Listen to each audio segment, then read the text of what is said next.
আর এবার নজর রাখবো বিধানসভায় বেনজির পদক্ষেপ। রাজধর্ম পালন করলেন অধ্যক্ষ বিমান বন্দ্যোপাধ্যায়। বিধানসভার বাইরের এক মন্তব্য নিয়ে মন্ত্রী ফিরহাদ হাকিমকে বিবৃতি দেওয়ার নির্দেশ দিলেন। অধ্যক্ষের নির্দেশ মেনে বয়ান দিলেন ফিরহাদ।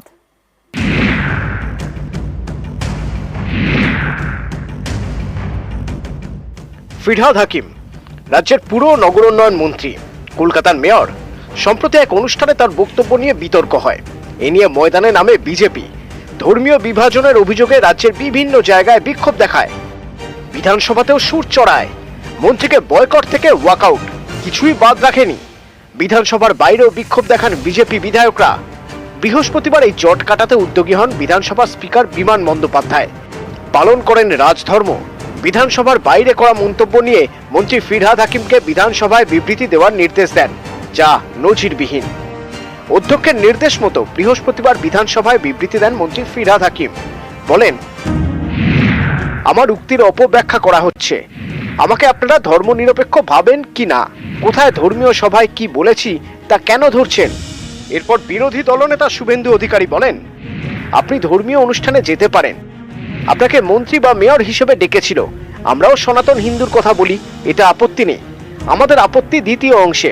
আমাদের মনে হয়েছে এই আহ্বান যথাযথ নয়।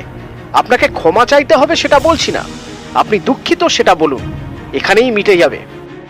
ফিরহাদ হাকিম তখন বলেন, আমি সজ্ঞানে বা অজ্ঞানে কোনো ধর্মকে অপমান করি না। আমি নিজে দুর্গাপুজো এবং কালী পুজো করি। আমি কাউকে আঘাত করিনি, করব না, সারা জীবন মেনে চলি। আমি আমার ধর্ম আচরণ করব, অন্য ধর্মকে সম্মান দেব।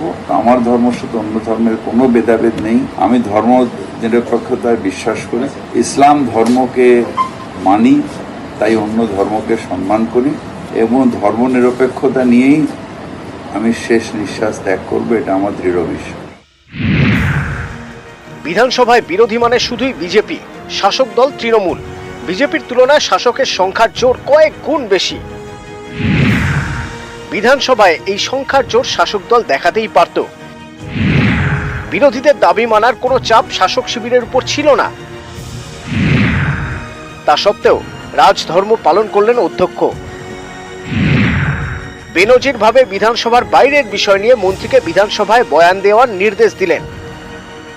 পর্যবেক্ষকদের মতে এই ঘটনাকে তৃণমূল হাতিয়ার করতেই পারে, কারণ তারা দাবি করার সুযোগ পেয়ে গেল মোদী সরকার বিরোধীদের কণ্ঠরোধ করলেও তৃণমূল সরকার তা করে না। তাই বেনজির ভাবে বিজেপির দাবি মেনে রাজ্যের মন্ত্রীকে বয়ান দিতে বলেছেন অধ্যক্ষ, সেটাও আবার বিধানসভার বাইরে করা মন্তব্য নিয়ে। মন্ত্রী সেই মতো বয়ানও দিয়েছেন। দিল্লি স্পিকার, যিনি জরুরি অবস্থাকে আলোচনার পারমিশন দেন, আর অভিষেক বন্দ্যোপাধ্যায় নোটবন্দি বললে বলেন পুরনো ঘটনা বলা যাবে না। বিমান ব্যানার্জি আজকে বিজেপিকে নিজেদের ফাঁদ থেকে বের করে আনতে যে স্পেসটা দিলেন, এটা থেকে লোকসভার ওম বিড়লাদের শেখা উচিত। যখন প্রশ্ন দিয়েছিলাম যে এই ঘটনাটা হবে, তাই উনি চাপে পড়েই আজকে রাজি হয়েছেন। বাট আমরা ধন্যবাদ জানাই, চাপে পড়েই বলুন কি এমনিই বলুন, উনি অন্তত ক্ষমার মনোভাব ওনার কথার মধ্যে ছিল, তার জন্য আমরা। নিউজ 18 বাংলা।